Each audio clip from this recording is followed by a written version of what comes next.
Amy, I can't hear you.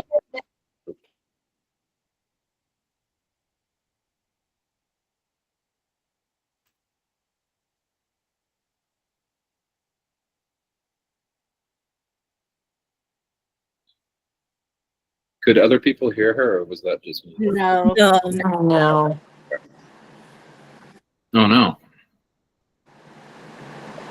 Maybe try going off and then coming back again. Sometimes that works for me.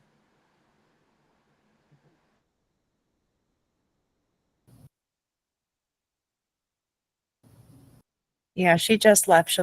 She just joined. Looks like you're muted right now. Can you hear me now? Yes. Hey. Okay. Weird. Of course that happens now. Hey, good to see everybody. Glad we're off to an awkward start. Amy, Kratom addict. I honestly, just to answer this question now, I hadn't shared my story before because I felt like I really didn't have a good program going. And so I don't know, I just wanted to get more established and good. I felt like better sobriety than I had before I wanted to share. I don't know. But my name's Amy, from New York. I'm going to kind of start with a brief beginning of where I came from and then just go from there. So I was raised in New York, one brother, come from really, really loving parents. I young age. So my parents got divorced when I was I don't know, I think it started when I was 3, but maybe finished when I was 7. People that have divorced parents know that can take years. My mom then married my stepdad when I was probably 9. And I can always remember they would always have drinks, cocktails, whatever at night. And that was just kind of their thing. Never really affected our family life, I'll say. And I was always a go hard, I'm never going to drink. I'm never going to do drugs. And I don't know how many people had to live through the DARE program in early 2000s America. I don't even think they still do that, but I had to read my essay in the auditorium in front of all these students. Cause I wrote the best essay for DARE about how I was never going to drink or do drugs. And then in 9th grade, so my older brother was way more social than I was. I really was a shy kid. And it's not that I'm an introverted person. I'm just shy and nervous and have anxiety. And he would always have his friends over. And this was starting high school era, maybe late middle school, and they would drink. And I don't remember the date. I know that it was April of my freshman year of high school. I finally was you know what? My parents really didn't care that we drank. If we were at home, honestly, even if we weren't home, it was more an unspoken thing. As long as we weren't getting in trouble, they didn't really care, I think, because that's kind of what they did too. And so I started drinking then, and I can remember from that sorry, I think someone's trying to open my camera door. I can remember from that very first night, feeling this is it. I've arrived. When I had that feeling, I guess they're gone.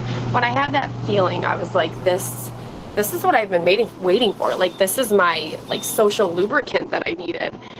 I don't know if I got loaded that night, but I knew I made a pact with myself at that point that I was just gonna drink every weekend because it was it lowered my anxiety so much, made me so social, this and that. And so maybe I was able to keep it to weekends for a little while, but because I'm through and through addict, I started eventually drinking during the week.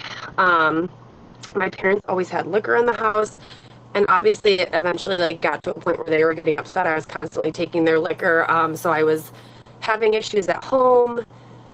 And I had been, my freshman year of high school, I had great grades at one point, and those started to slip too. And then finally, I think I was drunk every single day of junior year, but I was functioning, so I never really got in trouble. But then I started buying, trigger warning, so I started buying Adderall from a kid, and I started using alcohol and Adderall every day. And I feel by my senior year, I was really just like a sloppy drunk, like especially if I couldn't get the Adderall, like I would just drink. And so I was, I think 3 times in high school, like 3 times maybe in like a month and a half, I was like drunk in high school. And they finally, they suspended me, like internal suspension, then finally, they gave me internal suspension, and then at one point I stole my mom's Jeep, which was like brand new at the time. Like it was probably her first brand new car. And I took it and went to go like pick up drugs in the middle of the night. I was drunk, and luckily I only like by crashing it, I like slid it off the driveway because this was January. It might have been like Super Bowl Sunday, to be honest with you. Slid off the driveway, and I didn't damage anything on the exterior, but I can remember I had a friend of mine come with this truck and like pull it out, and we put it back in its parking spot like nothing had happened. Well, I ripped the brake lines. So I think my stepdad saw in the morning that there was this fluid all over. So anyways, my mom actually ended up talking to some people, and they were like, you need to get her help. And the only way to do that is to get her in the legal system. So my mom pressed charges against me for stealing her Jeep. And they were going to let me out easy. I just had to do drug court. And I think that's the 3rd time I showed up to school drunk. Like, I mean, I can like laugh about these things now, but I was walking to school because we didn't live far. Obviously, like no one would give me a car to drive because I was always drunk. And I found this dog like wandering down the road. So I like roll up into school with this dog, like trying to go to class. And I'm like, well, I found this dog outside.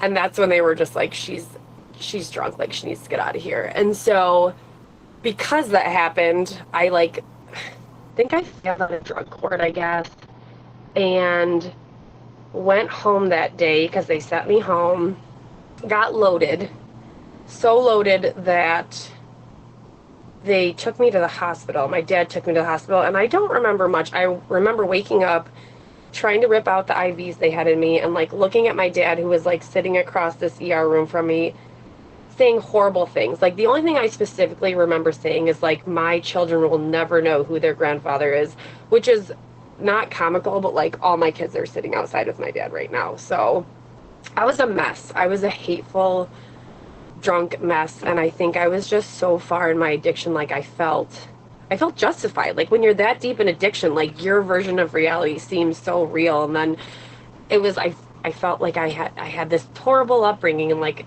you know, I was justified in being drunk all the time, whatever. And I ended up, I think because my uncle knew someone, I had to go to like a detox for 12 days. And really, I didn't need to go to a detox. It's not like I got meds or anything, but it was either go to this detox or go sit in the holding center, which I was like an 18-year-old white girl from, I don't want to say the suburbs of Buffalo. Like my parents live on an island in the middle of the Niagara River, but I could not picture myself in a jail. So I was like, fine, I'll just go to detox. So I went there for like 12 days, and it was like a mix of men and women of all ages. It was a little bit scary, to be honest with you. And really, it was just like a place where they could stick me until I got into rehab. And that's what I was saying about my uncle. He knew someone who was like on the board for an organization called Kids Escaping Drugs. And they had 2 facilities at the time. 3, like one for younger boys, one for older boys, and then one just for girls. And I think it was 14 to 21, or maybe 20, like maybe once you were 21 you couldn't go. And so I got a bed there, and they were like a long-term inpatient facility. And so like the alarms went off if you opened the doors.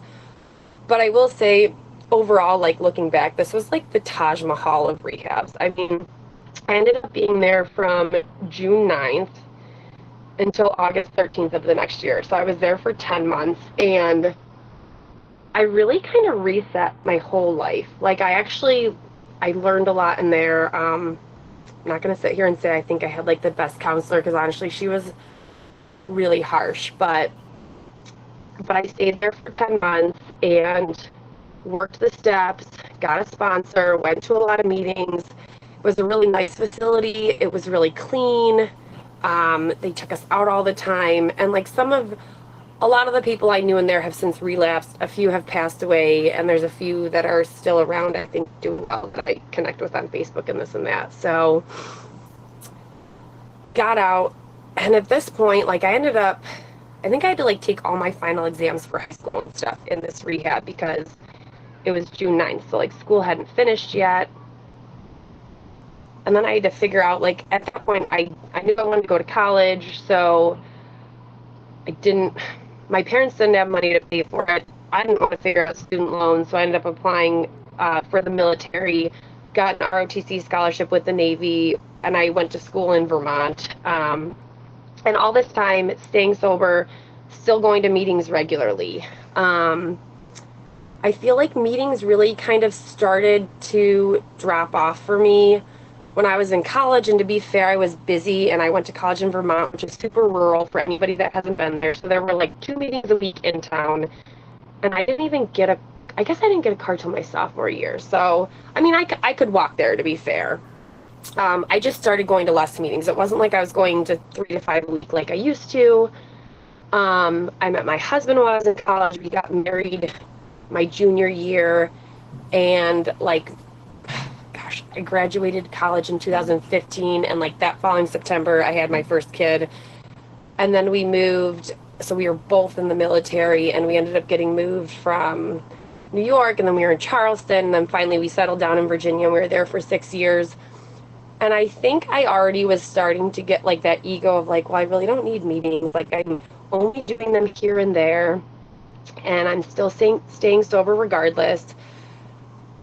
And then finally I was at a meeting, which must have been a closed meeting. I don't even think I bothered to look, but like, I brought my 6-month-old son, who I don't think he did anything. Like, I think I had him sitting in his car seat, like next to me at the meeting. But regardless, this woman came up to me after and like told me that I shouldn't have brought him because it was a closed meeting.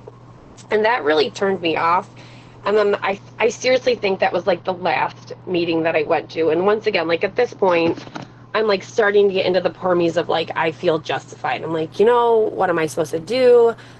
I'm basically a single mom when my husband's deployed. Like, I don't always have someone there that I can just like leave him with to run out to a meeting for an hour. So that really rubbed me the wrong way. And like, whether the lady was right or not isn't the point. Like, I still should have been going to meetings, but I wasn't going to that many anyways. And so that would have been still like 2016 maybe. And I still stayed sober, but wasn't going to meetings. And I feel like I started to dabble in supplements a lot more because I continued to have kids and I was getting overwhelmed. I got out of the military in April of 2020. So the whole time staying sober, and at that point I had 4 kids. And honestly, I think what kind of did me in on like a mental health level that led me to Kratom, other than the fact that I like really wasn't working a program, hardly called my sponsor anymore, and wasn't going to meetings, was I started taking a supplement. What was it? It was one to increase dopamine. I can't even, mucunapurines. I've never pronounced that right. Regardless, I was like taking this, I don't want to say by the handful, but just about. And like, I think when I suddenly stopped taking that, it really screwed up my brain chemistry. And like, I couldn't figure out why, right? Like, I'm not actually doing my research. I'm just like blindly taking supplements. And so I do think I kind of went into this depression after that. And I can remember I stopped taking them after we went on this cross-country road trip in September of 2021. And like 2 weeks after we got off this road trip, had my 5th kid. So like maybe some postpartum depression going on there too. Plus I had like just cold turkey stopped taking the supplement that I was taking way too much of that was supposed to increase dopamine, whatever. So I think I kind of plummeted. And then that November, so just like 2 months later, I was like in a 7-Eleven. This is like a lot of people's stories, but there's, the 5-hour energy drinks, and then there's like that clear case next to it with those blue bottles with, I think at the time they had silver lids. And it said that it contained kava, which I was familiar with because I had tried it, which, to be honest with you, I tried that one because my husband's from Hawaii and we had like gone to a kava bar, and Kratom wasn't offered at the kava bar. So I'd never even heard of Kratom. And I don't even think like I did my research before taking it. I think I took it, you know, realized how it made me feel. And then I started doing my research and I knew, like, how do I explain this? Like, I don't want to say my heart, but like emotionally I knew I wanted more, but I did a little bit of research and it was like one of the first few things that popped up was like, if you're dealing with substance abuse, like this is the crisis helpline. And I was like, dang, like this is probably not something I should dabble with, but like I was already in. And I mean, my story goes how everyone, like at first it was just like probably like once a week, couple times a week, and then it was like every day, but obviously those are expensive to be taking every day. And it was, you know, I constantly like had this threshold that I was lowering. It was like, well, I'm only going to do one a day or one a week or whatever. And then I realized that smoke shops sold Kratom because obviously they have like the big neon signs. And that was like my next threshold. It was like, well, as long as I'm not like going into a smoke shop to buy this stuff, like I'm still like, I don't have a problem, right? Because like people that are addicted to stuff go into smoke shops. And then obviously eventually I was going into smoke shops because those like the feel frees got too expensive. So I switched to capsules and then powder, and I was taking probably, I don't know, somewhere from like 60 to 100 grams a day. And this all like transpired within probably, I don't know, 3 months, maybe even 2 months. I was taking just copious amounts. My mental health absolutely declined. And so I think it was like maybe January 9th of 2022, I went cold turkey. It was really hard. Like, for anybody that's been through cold turkey, like, I know you know what I mean. Like, I felt like I didn't sleep for 2 weeks. I had the worst restless legs, this and that. I got past that. At that point, I don't know if the meetings were around. I don't even think I thought to look for them. I didn't think it had that much of a grip on me that I would like need meetings for this. And so I had quit for probably 3 months, and my birthday's April 12th, and I was like, I'm just gonna go back and get like one more of those blue bottles for my birthday. I remember distinctly I wanted to make like homemade ramen, and I like went and got some, and then I was off the races again. So that was April of 2022, and I continued using them for like another almost 2 years. And once again, like went back to powder, but I really never, I think because I never took as much as I did before. Like I never went back up to 60 grams. I probably like went to 30 grams a day. And then I guess, I don't know, Joan was born in December. I ended up getting pregnant again, wanted to quit, got on like, you know, there's those, for anybody who's ever looked, there's like different like Kratom and pregnancy groups out there. Told myself I was going to quit before the end of the pregnancy, so there was like no way like the baby would have any withdrawals, this and that. I lowered my dose, never ended up quitting. I think like felt horribly guilty about it, but then also I wasn't pregnant anymore. I was like, well, I'm still going to use, like I'm not pregnant anymore. Ended up getting pregnant again after she was born, so this is now my 7th kid, and once again, like was gonna quit, like tapered here and there, but never ended up quitting. And by the end of that pregnancy, and like in the midst of all this, like in the background, like COVID's happening. My husband got out of the military over all the COVID vaccine stuff.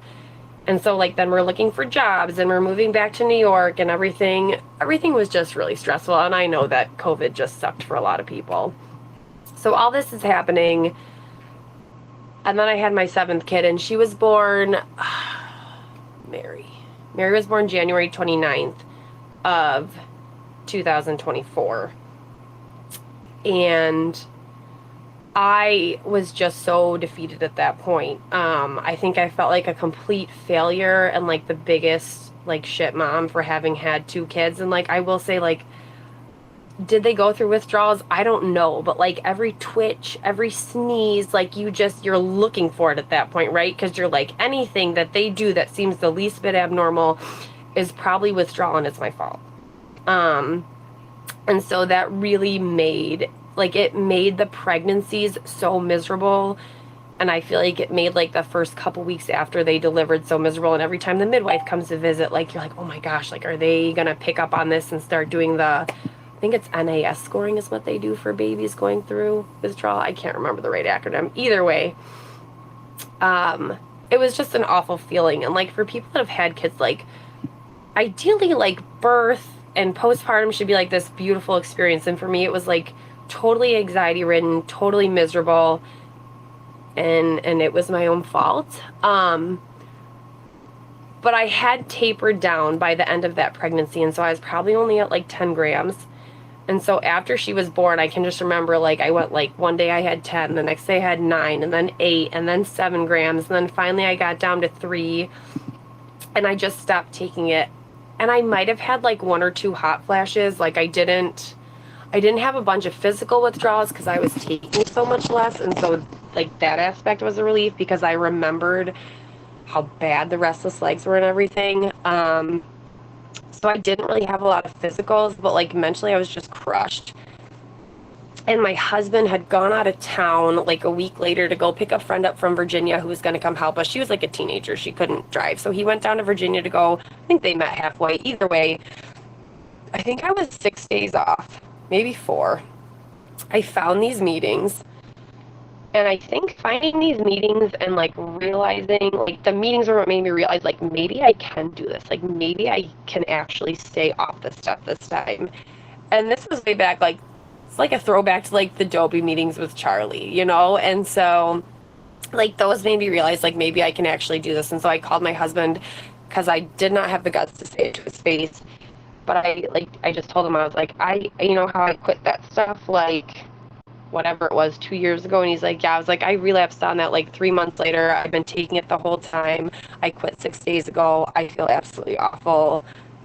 And I think I'm going to be honest with you, I think he was like relieved because I was so nervous to tell him and he could tell. And I think he thought it was actually going to be like worse than that. So he was like, I think his exact words were, you're silly. Like we can make this okay. And that was pretty much all he said to me. And it was a huge weight off my chest, even knowing that he knew. Even though, to be honest with you, sometimes my husband can be like very like emotionally inept, if I'm being honest. But like the fact that he wasn't like blowing up my spot, screaming at me, or super mad was, I don't know. It took a weight off my shoulders that he knew, and that at least he could be supportive when like I needed to go to a meeting or whatever. So. Yeah, so I stayed quit. I was like going to meetings consistently. And then we moved again because he joined the Air Force. I mean, totally with my blessing. Like I was all for it. Civilian life was not for us. And I really kind of dropped off of meetings here. Like there's a whole bunch of people that came in when I was like still sober from Kratom, but not going to meetings. And like I hit this pink cloud and his sister got married in Hawaii and we took the whole family out there and stuff like that. But I really like around the 9-month mark, like started to crack. And this is when we were in the process of moving. And I can just remember saying over and over again, even out loud, I was like, why did I quit Kratom to like feel this horrible? Why is this happening? And that was probably November, December time frame of 2024. And then I started coming back to meetings. I started sharing about how crappy I was feeling. And I think part of it was it was hard for me when I was in a meeting where like people were like talking about how great their life was. And I just wanted to be like, I still feel like shit. Like, what's the problem? And for me personally, like I realize it's not everybody's thing, but like I got back in touch with my sponsor. I started doing the steps again because I really felt like, I think when I quit Kratom, like I thought I just had to quit Kratom. Like I thought that was all I had to do to make things better. And then hitting that like 9 to 12 month streak where I was still feeling shitty and I was like, why did I even quit? Luckily, instead of picking it back up, I realized I was like, I need to fix myself. Like I picked up Kratom because I was feeling overwhelmed. I was feeling depressed. I was dealing with all this anxiety. Like I just felt like I was juggling too many balls, you know? And so I put myself in therapy, got back with my sponsor and started working the steps. And that was all really, I feel like I kind of had this like rebornness, you know, in sobriety when I started doing all those things, because everything has gotten so much better, even though nothing has changed but me. You know, like nothing is different. I had an I've had a lot of babies close together recently. They're not always 13 months apart, but like my last 3 kids were all born within 26 months of each other. So that was, I mean, that's been a little crazy. We're taking a little break right now. But I like had all these things going on that like I had to address that, like these are all the reasons that I picked up Kratom, and I actually need to do the work. And so like I realized I'm like reaching the half-hour mark here. I feel like the biggest things for me, like I had to stop over dramatizing things and spiraling, which is still something I'm working on, because I feel like when things start to go bad, I can still do it. It's like, well, why do things always suck? And in that moment, I feel that way. I'm like, why are things always so hard? And like the reality is they're not always hard. They're just hard like in that moment. But in my head can spin it to be like things are always this hard and this stressful, and they're not. And honestly, like being of service to other people, which at my state in life right now, a lot of that is just like being there for my kids.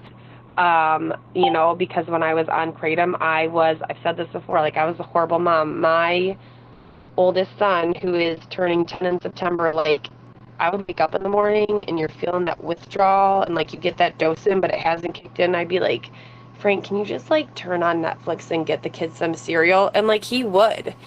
And now it's like I get up at like 6 in the morning and start cooking eggs. Like you know, it's no longer like, Frank, can you just like get them some cereal and turn on Netflix? But I had to like sit there in my lazy boy and like wait for this stuff to kick in. It's like I don't want to say I'm ashamed, but like part of me definitely still feels like that, like gut-wrenching guilt of like the fact that I put my kids through that. And so my sponsor calls that like living amends, you know, because like apologizing to my 2-year-old for like being a shit mom isn't going to be much, but I can sit on the couch with her and read her a book or get down on the floor and play with little people. And like those are my living amends to my kids, is like being there now and doing things with them and trying to be there for them on this like emotional level that I wasn't available for 2 years. And so that's where I'm at in my journey right now, is like trying to make this up to my kids, trying to make this up to my husband, and just be this mom that I was like incapable of being when I was on Kratom. So that's where I'm at. Thank you for giving me the opportunity to share, Matt. I was super nervous. I used to do this all the time and in person, and this seems so nerve-wracking, but it really wasn't. So thank you. Yay, Amy, you're my hero.